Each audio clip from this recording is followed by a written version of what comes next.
এইকেইটা বাহিৰত থাকে জাষ্ট এনেকৈ এটা ঘৰ বনাই দিছোঁ সেইটোৰ ভিতৰত আপোনাৰ 16-17 যোৰা থাকিব পাৰে। এতিয়া ফাৰ্মৰ ভিতৰত দেখাই আছোঁ ব্লগ। মই আগতে এইবিলাক আবদ্ধ অৱস্থাত পালিছিলোঁ, এতিয়া মই তাৰমানে ঘৰৰ এটা চাইড কাটি দিছোঁ, কাটি এনেকৈ তক্তা এটা ফিডিং কৰি দিছোঁ। এইকেইটা আপোনাৰ বাহিৰত এতিয়া যাব পৰা সুবিধা হৈ গৈছে। তো বন্ধুসকল চাওক মোৰ ভিতৰৰ যি কণ্ডিশ্যন। এতিয়া বানপানী আমাৰ ইয়াতে বহুত বেছি, সেইকাৰণে তাৰমানে এটা ছাইড মই খুলি দিছোঁ। আৰু পিজন ফাৰ্মিঙত ইমান আপোনাৰ বেমাৰ নাই, মাহত 2-3টাকৈ মৰে, এইখিনিয়ে বাছ। তো বন্ধুসকল চাওক আমাৰ ইয়াতে এই ছাইডকেইটা কেনেকৈ ভাঙি গৈছে, পানী চাৰিওফালে পানী আহি আছে, সেইকাৰণে মানে মই সেই জেগা খুলি দিলোঁ। এই পাৰ চৰাইকেইটা যাতে আপোনাৰ বাহিৰত ল'ব পাৰে।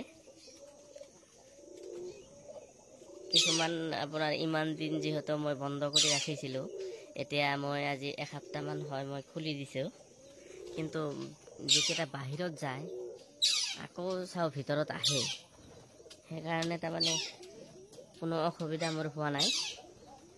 চাওক কণী লৈ লৈ বহি আছে, পোৱালিও আছে বহুত। মই এই পানীৰ কাৰণে পোৱালিকেইটা মই বিক্ৰী কৰিব পৰা নাই। তো বন্ধুসকল পিজন ফাৰ্মিঙত আপোনাৰ লাভ আছে, লছ নাই। যদি আপোনালোকে পিজন ফাৰ্মিং কৰিব খুজি আছে তেন্তে কৰিব পাৰে। এই পাৰ চৰাই মাহে মাহে পোৱালি দিয়ে।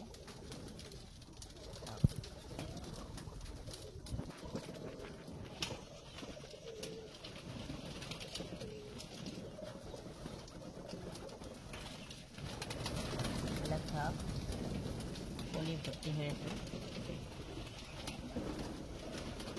ভিতৰতো পোৱালি আছে। এইবিলাকত চব কণী আছে, পোৱালি আছে।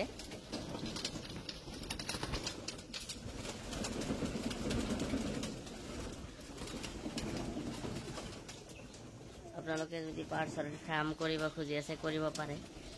পাৰ চৰাইত ইমান খৰচ নাই, খৰচ বহুত কম।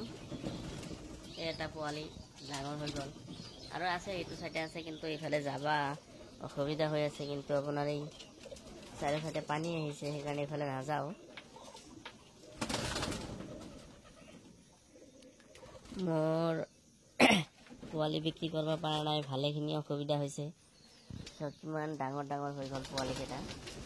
মই ভাবি আছোঁ পোৱালিকেইটা যদি বিক্ৰী কৰিব নোৱাৰোঁ অসুবিধা হৈ যাব। মোৰ ইয়াতে ইমান জাগা নাই, জাগাৰ কাৰণে অলপ দিগদাৰ হৈছে।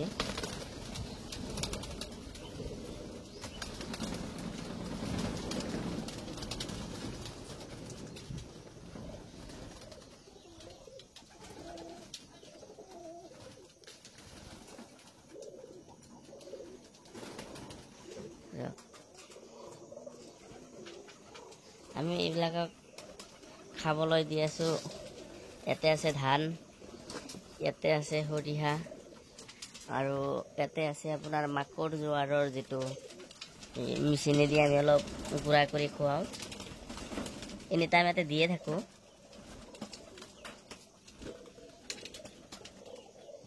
তো বন্ধুসকল যদি আপোনালোকে পাৰ চৰাইৰ ফাৰ্ম কৰিব খুজি আছে কৰিব পাৰে, বহুত লাভ আছে।